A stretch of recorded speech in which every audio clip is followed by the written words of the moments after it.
Welcome to the WP Builds podcast, bringing you the latest news from the WordPress community. Now, welcome your hosts, David Wormsley and Nathan Wrigley.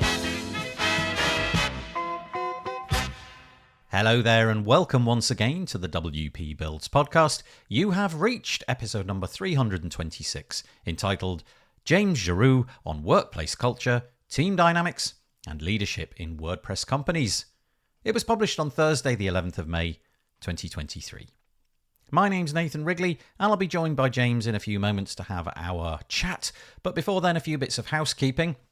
The first thing to say is, if you head to our subscribe page, wpbuilds.com/subscribe, you can be updated on all of the socials. You can join our email list where we won't spam you, but we will let you know when we produce new content. That's typically 2 podcast episodes a week. The This Week in WordPress show, which is live on a Monday, but also the Thursday podcast. We will email you when we produce those episodes.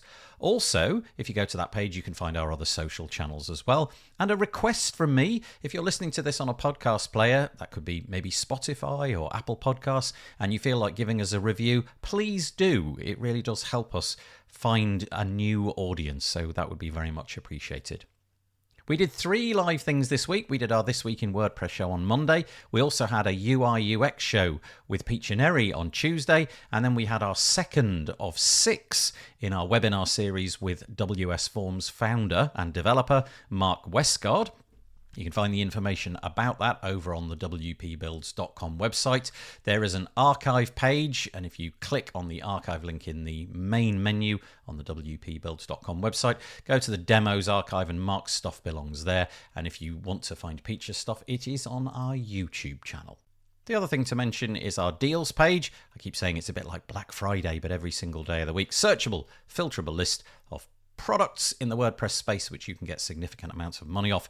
wpbuilds.com/deals. The WP Builds podcast was brought to you today by GoDaddy Pro. GoDaddy Pro, the home of managed WordPress hosting that includes free domain, SSL, and 24/7 support.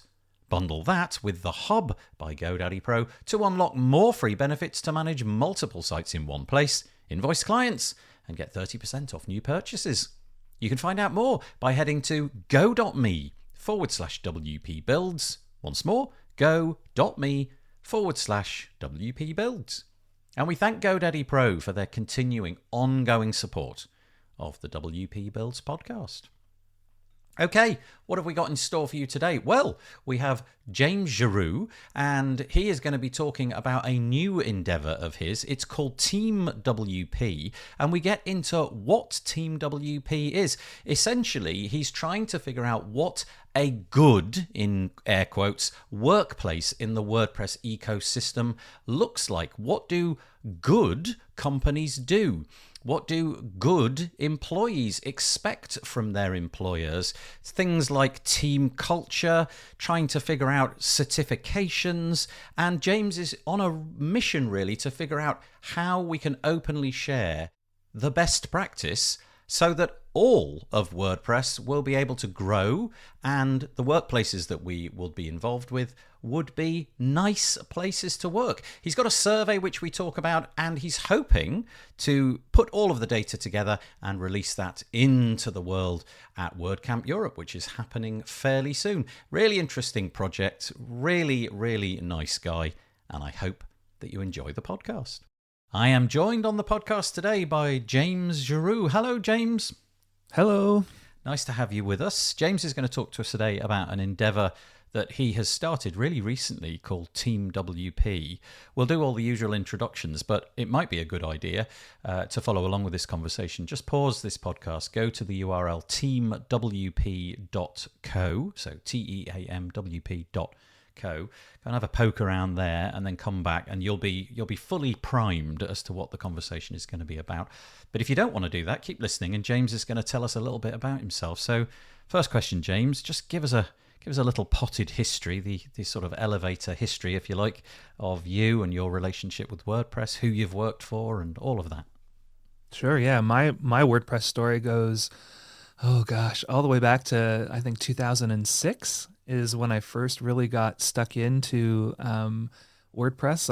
I was looking for something to build a website on for a company that I was, or an organization I was involved with, and found WordPress, and like everyone was like, "Ooh, free themes! Ooh, free plugins!" And at the time, those free themes were things like changing the color, or Right. it was so inflexible, and that of course, led me on a journey to discover things and figure things out. But I really kind of took full control of WordPress in my life, I guess, around 2012, so 11 years ago. I left the role that I was in and decided I wanted to be a full-time brand designer, and that's sort of my background was interactive multimedia and graphic design. So I thought, oh, I'll go build logos and letterhead for companies and charge them gazillions of dollars, and hopefully that would work. But it didn't. And what ended up happening, I mean, it was right around the time of 99 Designs. So that, like, I grew up and worked with clients where, you would typically pay $15,000, $20,000, $30,000 for a full brand, sort of do up, right? Logo and all the things. And so I thought that was what my future would hold. 99 Designs brought it down to like $100, and you could just get your logo. And so it was like, okay, what am I going to do? And so I found a few clients, and they were like, yeah, this is great to have the logo, but we also need a website. And I went, well, I know this thing called WordPress, and I've heard of this thing called Envato, and I can buy a theme and customize it for you. So I did that. Very quickly realized that even with customization, I still needed to know CSS, a little bit of PHP, and all that kind of stuff and HTML to make it work. So buying books and doing all those things. And then I ended up finding an article. I can't remember where the article was, but it's the article that really kicked things off. And it said, don't, like, as you're building out, don't build on a theme, build on a framework, right? Try to think of like your framework that you're building your agency on, and your framework that you're building for clients on, and find something that you can use and reuse over and over again. And that was the time of page lines. And so I got involved in the page lines community, which existed for a little while. I think they were probably one of the first drag and drop, true front end drag and drop page builders at the time. Yeah, I remember that. Yeah.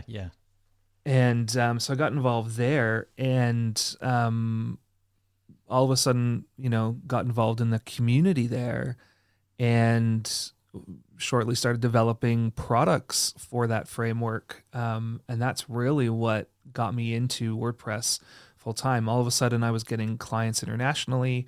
I was growing, like building sites for random companies. Like I did sites from Canada. I did sites in Sweden and in the UK and Australia and all over the US. And I was like, all of a sudden I had this international business, and I was like, whoa, no, what do I do? And I was selling products. I created something called PageLines Academy at the time to teach other people how to use PageLines. Did video courses from my basement, and I set up a little studio and did courses that way. And then through my connection to PageLines, they actually invited me to come and work for them. So I worked for them as their director of operations and did all the community stuff and the developer relations things. And this is like, you're getting like full detail story here. It's probably too much, but it's really good. Those early days, I'm reflecting a lot on those early days, because like just thinking about how did I really get into WordPress, and that was really how it happened. I went out to San Francisco to meet the team from PageLines, and went to WordCamp San Francisco, the last time they ever had it there. And from there, I actually met somebody from my neck of the woods who invited me to Pressnomics and said, hey, you should come to Pressnomics. And at the time, like, wasn't making a ton of money, but recognized that going to these conferences was probably of value. So I said, all right, I'll go. So I bought a plane ticket and bit the bullet, and off I went. Didn't have a hotel to stay in or a place to stay, so I crashed in this person's hotel room, which was crazy, sleeping on the couch for a few days of that conference. But met some fine folks from around the WordPress ecosystem. It's where I first started drinking weird beers with Pippin and, like hanging out with Chris Lemon, watching him and his little cadre smoke cigars and under the orange trees in the lounge there. Those just fun little memories of that. Met Brian Krogsgaard and joined Post Status. All those sort of like starter stories I sort of have had like either a passenger seat or a back seat to, and watching these stories unfold in WordPress. And but met some folks from Envato. And one of the really fun things that I did, it was Adam Pickering. Not sure if you know him, but he likes to go crazy. He was an Envato author at the time, and he hired a Volvo and was volunteering to drive people back and forth from the airport in Phoenix to the venue that we were going to in Tempe. And so I just hopped in the car with him, and we would have conversations with all of these, to me, like senior and like larger than life WordPress folk, right? As we're driving them back and forth from the airport, and had this really interesting conversation with some Envato folks. And a few months later on Twitter, I saw a conversation go back and forth that Envato was looking for a WordPress evangelist. And so I ended up applying for that job, got the job, started working for Envato part-time, went to Pressnomics the next year, but not as an attendee, as a sponsor, repping Envato, which is just crazy, and co-hosted a party with Post Status. And again, like just the way that my life flipped around to being on the outside looking in to being on the inside. That's nice. In the course of a year was just nuts. So, Pressnomics is really where things took off. From I spent 5 years at Envato, moving around. I ended up moving across the world, moving my family to Australia, lived in Melbourne for 4 years, I guess, something like that. And then when my time ended there, ended up at Gravity Forums, where I got to be their resident YouTuber. That was always fun. Yay! And hanging out with their community. It was very interesting going from Envato, which had a team of 300 when I started and 600 when I left, and a developer community or creator community of, actively 60, 70,000. To a developer community of 6 or 7 and a staff team of 30. So like hugely scaled down compared to what I was used to. And then I was there for a little while, left in February of 2022 and joined Stellar, which again, another company that had about 400, 500 staff, something like that. Working as their director of brand and product marketing. So I sped up the end there to give everyone the Coles notes. You know what? Typically, the intro like that probably wouldn't really help to be quite so lengthy about it. But in this case, I really feel that there's a lot of value in that because of what we're going to talk about, which is TeamWP. And really, if you hadn't have had a laundry list of people that you'd worked for and different environments that you'd worked in, big companies, small companies, companies that have grown, and so on and so forth, then I think the proposition that you're putting forward, people could justifiably look at you and go, well, who are you to talk about this? But given everything that you've just told us, I think your credentials are, solid. So TeamWP, on the website, the strapline is the team and culture platform for the WordPress ecosystem. This is a question which, you can go in any direction you like here. Just tell us what your vision for TeamWP is. We're recording this towards the sort of latter part, I guess, of April 2023. So by the time this comes out, probably in 5 or 6 weeks, something like that, maybe aspects of this will have changed and what have you. But broadly speaking, just tell us what the purpose of this brand new adventure is. I've been doing some of this work lately as things have kind of taken off, but loftily, I think the vision is to transform the WordPress ecosystem by fostering open, people-first workplaces that inspire collaboration, innovation, and a thriving global community. What I mean by that is, I have had the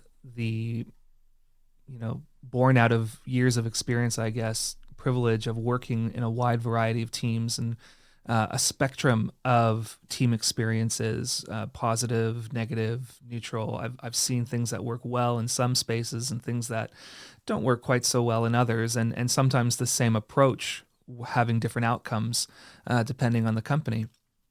And but what I've really seen and noticed is that because of the nature of WordPress, the fact that we are such a distributed ecosystem and anyone can jump in and create a solution to a problem, we have a lot of smaller companies that kick up around it, and we have these developer-led companies that are born out of solving a user problem, and they get into this situation where they're really good at solving problems with code. They're less good at solving problems with people. Anyone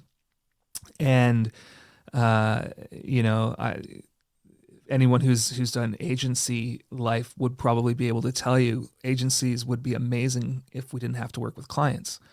Because when you think about it, right? Because the client always has changes to your perfect things that you create, and it's the same with people. People are challenging, right? Like we all bring our stuff to the table, and it can be really tricky to navigate that. And so TeamWP, when I say team and culture platform, I'm not looking to reinvent HR operations, how to hire and fire people, although there's a little bit of that, but it's more about what's going on inside your company, being intentional about the culture that you're creating, the ways of working, the way your team operates, and how you talk to each other, and how you approach problem solving. Not just what problems you solve, but how you approach solving those problems, and not just on the front end, but on the back end. Like one of the things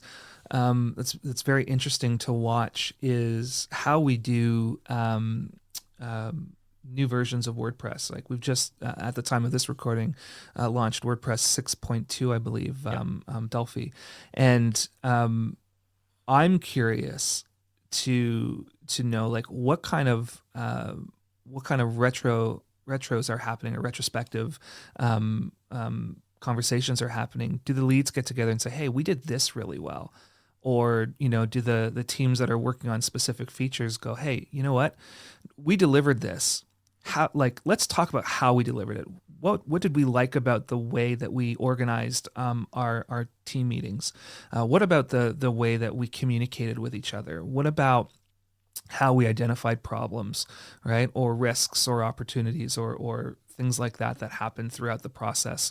What slowed us down? Like, where are those conversations happening? We move really fast, right? And because, again, a lot of our companies in WordPress are smaller, we're very fast moving, right? We don't have a lot of the baggage or things, but one of the things that larger companies tend to do maybe a little bit better is they figured out how to slow the process down enough to take time to ask questions about how they're doing things, not just what they're doing. So that is really what the crux of TeamWP is. Can we start to help smaller companies ask the questions about how they're doing it, not just what they're doing? So that raises a few things in my mind. So the first thing that comes into my mind is the bit that you said about you've got a person who is writing code and they've tackled a problem. Let's say, for example, that's wrapped up in a plugin or something, and they release that plugin and it sells very successfully, and suddenly they just can't manage it. They've got to bring on support staff. They've got to bring on people who are good at making videos and promotion and all of that. Essentially what I'm saying is they've had to grow a team, and nobody at the beginning imagined, okay, I've got into this to make a team. So you don't necessarily have that expertise. And sure, you could hire that expertise in, but how do you even know the questions to ask the potential candidates, because you don't know what it is to have a successful team. And the other thing is, there's no overarching authority that you can go to look at what that is, because all of these entities are, for want of a better word, commercial rivals or possibly rivals. They're probably going to keep some of this a little bit close to their chest. Any groundbreaking development that they've come across which makes their team work in a better way, maybe they're going to share it, but maybe they're going to keep those cards face down so that nobody can see them. And just thinking about the system in the UK, we have a school system, and the school system is overseen by this organisation called Ofsted. Now, love them or hate them, a lot of teachers, I understand, dislike Ofsted strongly, but the point is they're a bunch of people who have as their remit to go into the schools and say, do you know what? There's a bunch of things that you could do better. We've seen better in other places. Here's what we think you should do. And the teachers, justifiably probably get quite irate about that. But the point is, there's this overarching authority who look at all the schools and make judgments about that. But there isn't anything like that. And so would I be right in saying TeamWP, whilst not trying to be top down, you're trying to foster the knowledge of what a good agency, WordPress company, whatever that would be, you're trying to figure out what that is so that you can push that back into the community, so there's a resource somewhere that teams, companies, agencies, whatever, can look at and say, okay, this seems to be the way to do this particular thing. That's exactly right. I think one of the things I hear a lot from company founders is I didn't get into I got into this to create a product, right, not run a team. And that tension we see even in some major companies. If you know the story of WP Engine, and the relationship that their founder has now is the founder is not actually the CEO of the company, right? He stepped aside and brought somebody else in with that particular skill set and experience to run the people and sort of the company side, so he could focus on the technology side and do those kinds of things that were more in his wheelhouse. It's a really interesting story, first of humility, but secondly of understanding that because you're good at one thing doesn't mean you have to be good at all the things. And TeamWP is exactly that. It's trying to I talk a lot about, I say the future of work is open, right? Meaning that, and I have this concept of open teams, which you'll hear me talk about a lot if you ever have a conversation with me. But it's this idea, exactly as you said, that we've got best practices, right? Like HR is a real thing, right? Team and culture is a real thing, and whether we know it or not, we are doing it. And there are people within our ecosystem and companies within our ecosystem that have figured some things out or are doing some things well. And we want to elevate those things that teams are doing well that can be replicated in other places for a variety of reasons. But one, because it'll make WordPress teams better. And when I think of the employee experience for all of our folk, I want them to feel psychologically safe. I want them to be engaged at work. I want them to have a sense of career progression or a pathway that keeps them in WordPress for the duration of their working life. I want them to be excited about what we're doing in the community. And that all starts with having leaders who are willing to invest time and effort and energy into making their day-to-day work experience amazing. Yeah, we've all heard stories about agencies where people went to work there and quickly the whole shine just wore off. They walked through the door and quickly realized, oh boy, this is not the place for me. And so I guess having some system in place whereby this knowledge can be shared will be useful in the long run. I mean, going back a decade or more, I don't know if you remember, but everybody wanted to work for Google. There was just this notion that Google was this incredible place to work. You got 10% of your time to work on your own projects. There were bean bags. You got free food. And you get what I'm saying. In other words, they'd managed to create this impression out in the wider world that it was the best place to work. And so what happened? The best engineers want to work there. I mean, I know the salary probably was commensurate with that as well, but there was this kind of coolness attached to it. And the same would be nice to have in that WordPress space as well, wouldn't it? Wouldn't it be nice if there were a company which was just, in inverted commas, cool? Everybody wanted to work there because it was widely known that they did all the things right. You got all of the right benefits, you were treated well. That works in both directions. The employees treat the employer well, the employer treats the employees well, and that information was widespread and understood, and I guess, in your sense, linked back to TeamWP, that you were kind of at the bedrock of that. I mean, that would be great. We'd love to be a catalyst for growth and transformation in WordPress. I think that would be really awesome.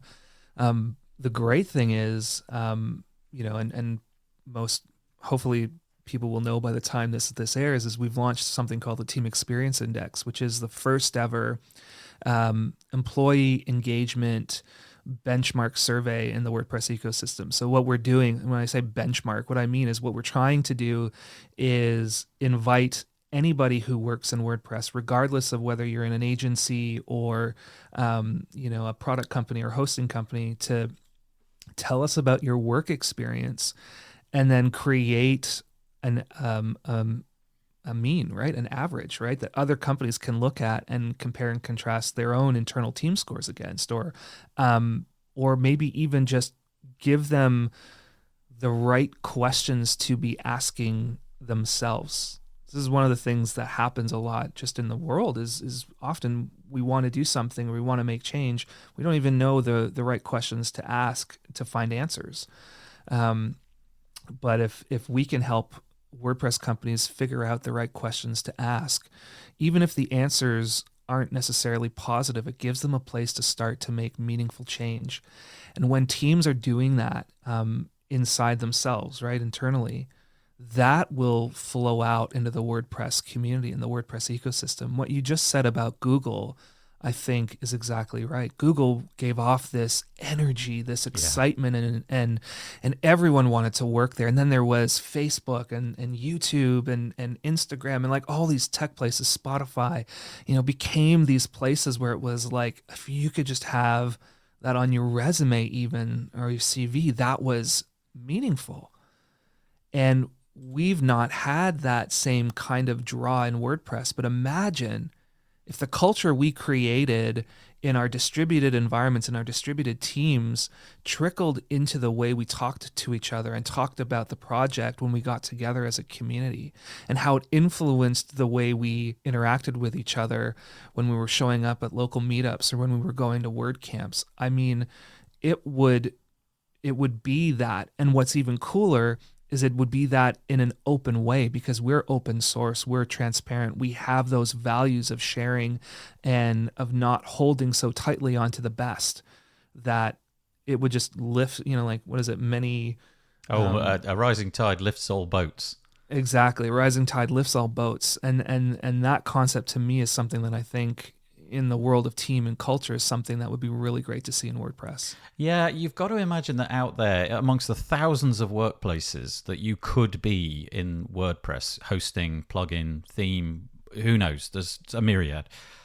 It's very likely that there's one organization which has nailed everything, but there are probably organizations out there which have nailed a good proportion of it. There's probably organizations out there where the opposite is true. They've got several things working well in their organization, but there's definitely room for improvement. And sharing that openly is, well, it just feels like the WordPress way, if you like. Share it openly. It may be that you're in competition with these people, but you're also in a global marketplace. So, there's room for all of us, I would say. So you've got this survey going on. Like I said, we're in April at the moment. Do you have any idea how long that survey is going to be open for people to contribute their data? Yeah, we're hoping to keep it open through until WordCamp Europe. Okay. First or second week of June. Yep. I'm trying to encourage as many people as possible to fill it in before the May 6th weekend, the Coronation Day,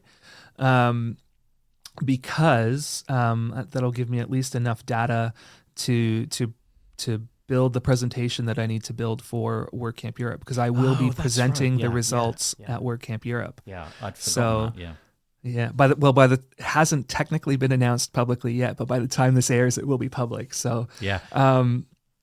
yeah, so that's really exciting. Like even WordCamp Europe, like the organizers, like I pitched this talk back in January, saying, "Hey, I'm going to be launching this thing and I'm going to be doing this thing," and they got on board, which is crazy because I had never spoken at a WordCamp before. They were the first WordCamp that ever agreed to have me speak, and it's on this topic. So I think there's an appetite for it.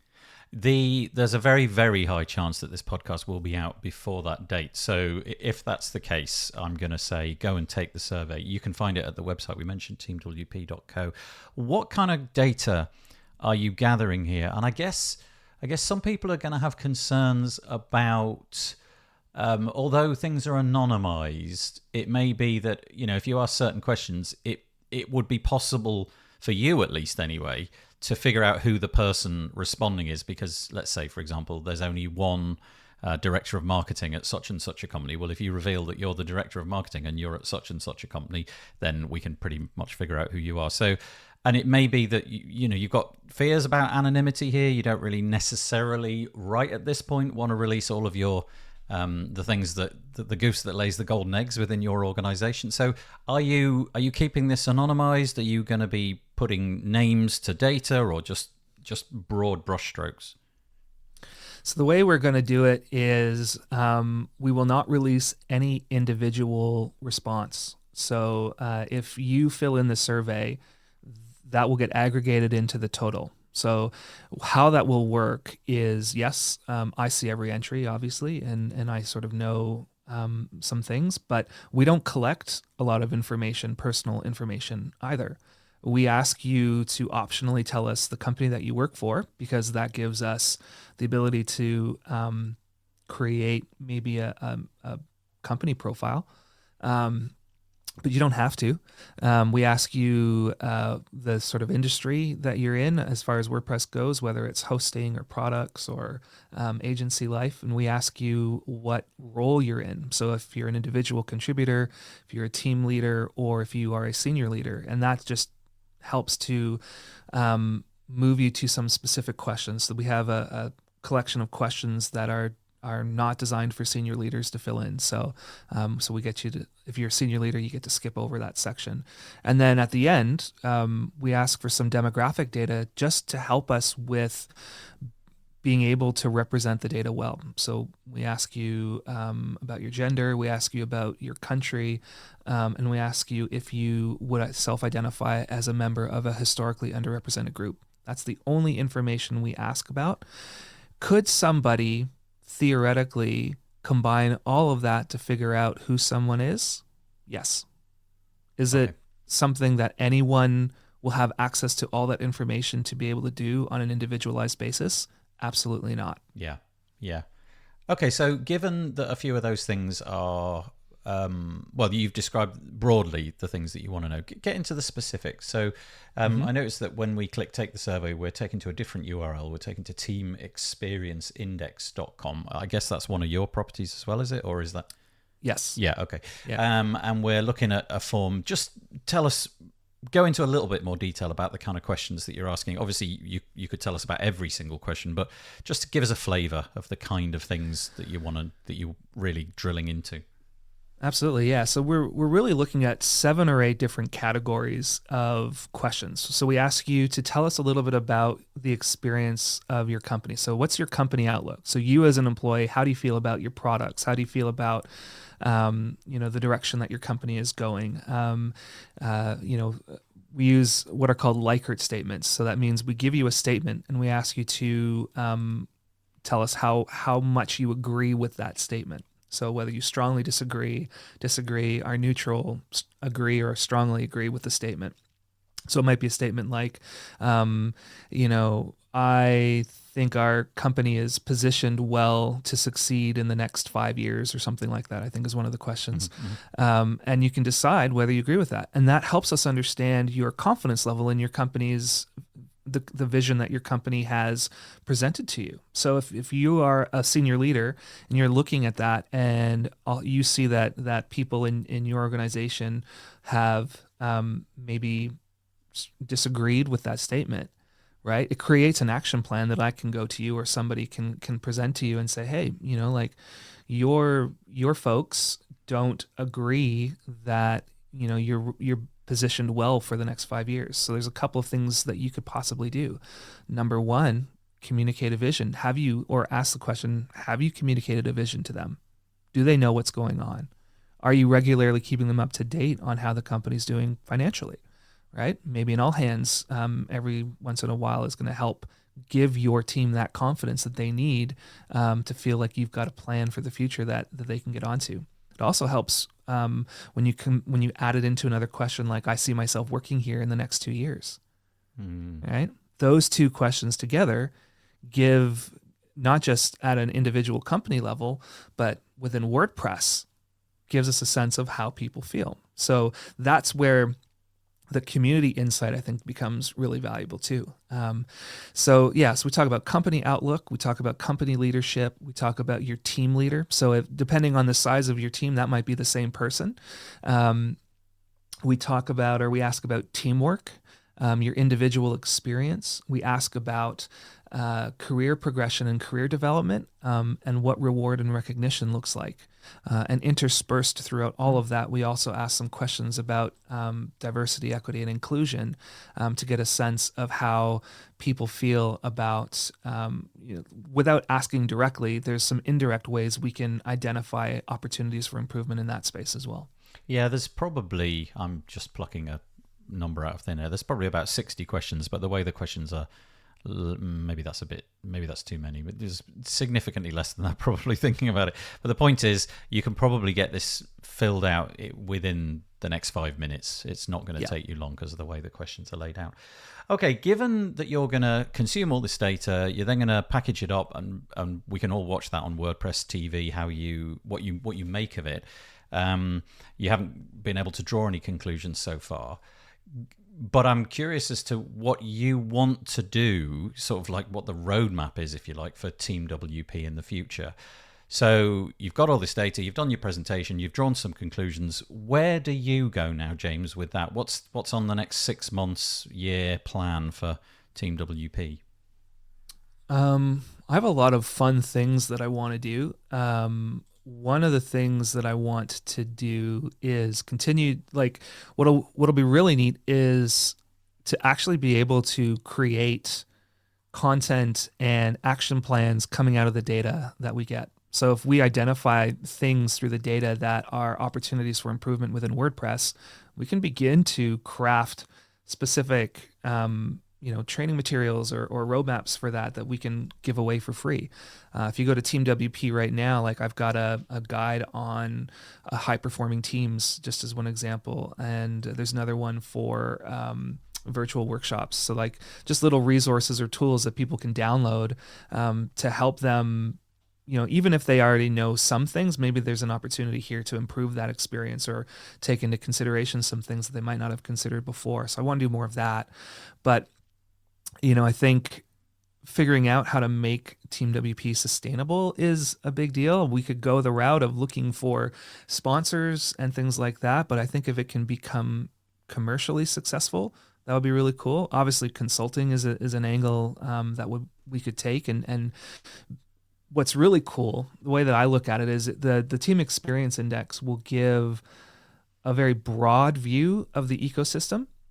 But if a company wants to come in and do a very tailored version for their own team, we can do that as well. And in fact, we can customize a Team Experience Index survey, or an employee engagement survey specific to that team, and bring in some of the questions that we have in our benchmark and create an opportunity for them to see how they compare to the ecosystem average, right, or the ecosystem benchmark. So if the general consensus is that people feel like they're going to be working, they see themselves working at their company in the next 2 years, and that's an agree or strongly agree in the ecosystem, but for this company in particular, it's maybe a neutral or a disagree, right? Then we can say, Right. well, Yeah. here's where the industry average is. Here's where you sit here. So this is probably an area for you to maybe focus on over the next year as you look at culture for your team.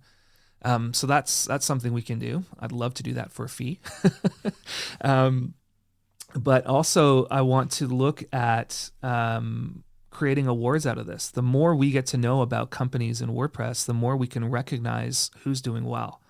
And this is the thing. Lots of people get nervous about the negative feedback they're going to get. It's not negative. It's opportunities for improvement. I'm a big believer in this idea of continuous improvement or continuous learning. And that only happens when you're willing to confront things that aren't going well, right? Any professional athlete needs to know the things that they need to improve. And that's why they all have coaches. They all have people that help them. And that's why they do time trials. That's why they do these assessed things so that they can figure out opportunities to get better at what they do. And I think that's the same for companies as well.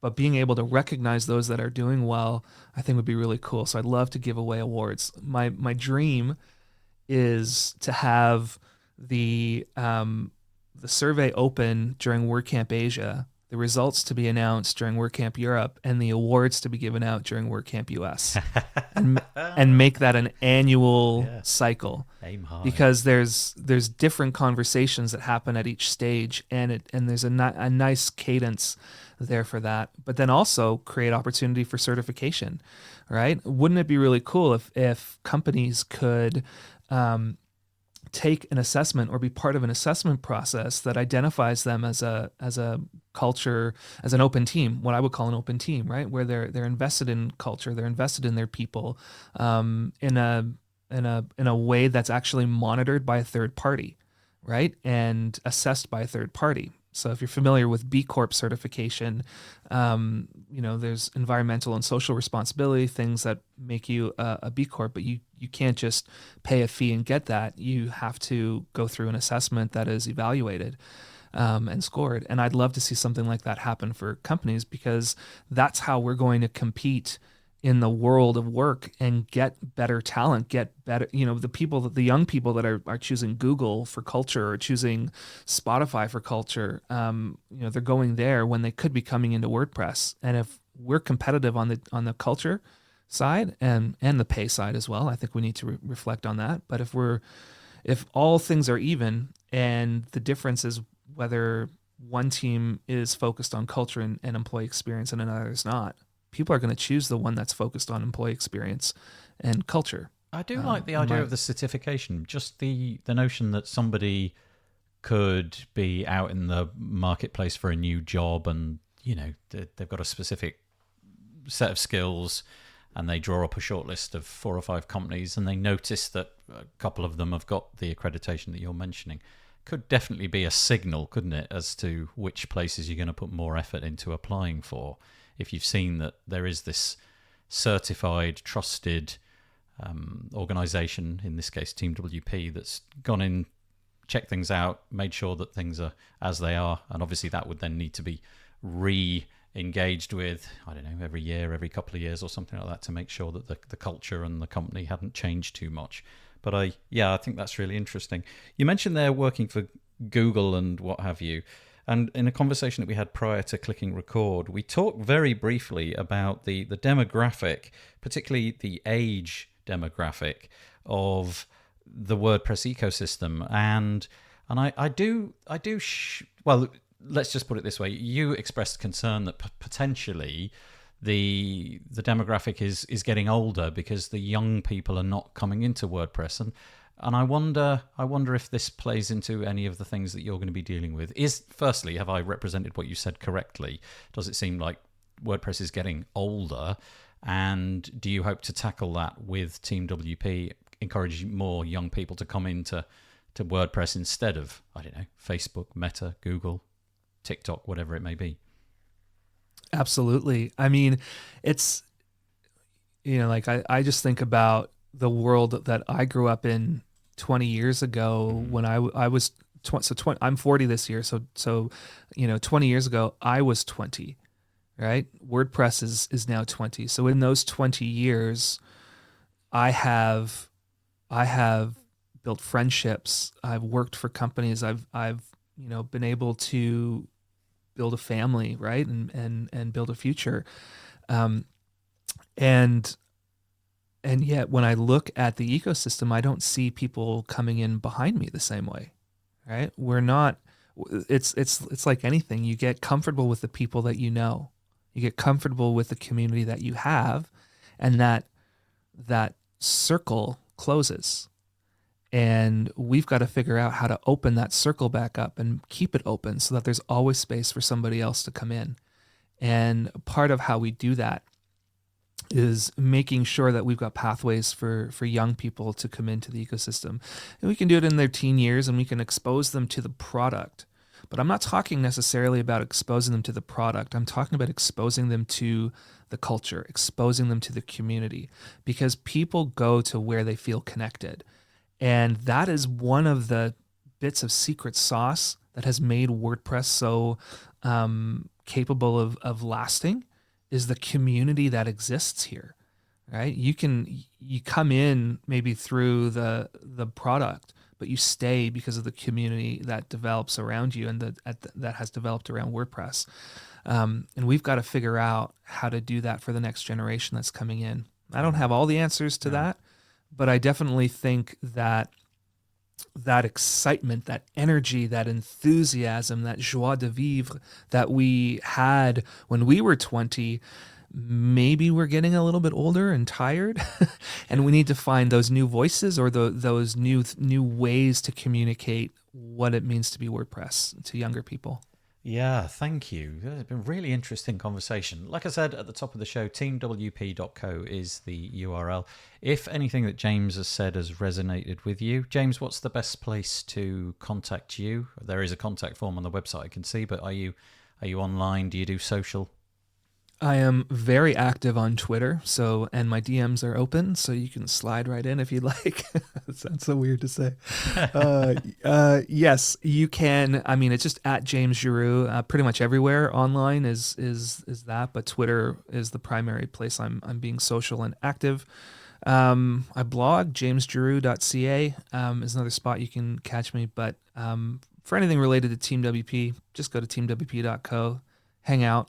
Love to hang out with people who want to have these kinds of conversations. I'm thriving in it because as I've put myself out there and started talking about this, people are coming out of the woodwork who share similar passions and see the same kind of things. Oh, it's just fun. I mean, I'm having conversations with people that I never thought I'd have conversations with. And the energy and the excitement and the enthusiasm around this stuff is so great. James, and also, so good. Yeah, fill in the survey if you haven't yet. Product company, hosting company, agency, even if your company is small, like 2, 3, 4, fill it in because your story matters. Your story helps to contribute to what we want to do in WordPress in the future. So, yeah, that's lovely. Well, thank you for joining me on the podcast today. I really appreciate it. I'll put the links that we mentioned there into the show notes so you can go and check that out on the wpbuilds.com website. But it just remains for me to say, James Giroux, thank you very much for joining me today. Really appreciate it. Thanks for having me. Well, I hope that you enjoyed that. Very nice chatting today with James Giroux, all about TeamWP. If you are employed by an agency, perhaps you have some thoughts on this, please do go and fill out the survey. The links are in the show notes, but also if you want to make some commentary about it on the wpbuilds.com website, you can certainly do that. My suggestion would be go there, search for episode number 326, and leave us a comment. We'd really appreciate it. The WP Builds podcast is brought to you today by GoDaddy Pro. GoDaddy Pro, the home of managed WordPress hosting that includes free domain, SSL, and 24/7 support. Bundle that with the Hub by GoDaddy Pro to unlock more free benefits to manage multiple sites in one place, invoice clients, and get 30% off new purchases. You can find out more by heading to go.me/WP Builds. And once again, sincere thanks to GoDaddy Pro for their ongoing support of the WP Builds podcast. Okay, like I said at the top of the show, we'll be back next Monday for the This Week in WordPress show. You can join us there live at wpbuilds.com/live. We will also have a live show on Wednesday, part 3 of the WS Form webinar series. This is turning out to be really interesting. If you like using forms, this is certainly worth checking out. And then, of course, we'll have our podcast episode on Thursday. Perhaps you can join us for some of that. If not, no worries. Stay safe. Have a good week. Bye-bye for now.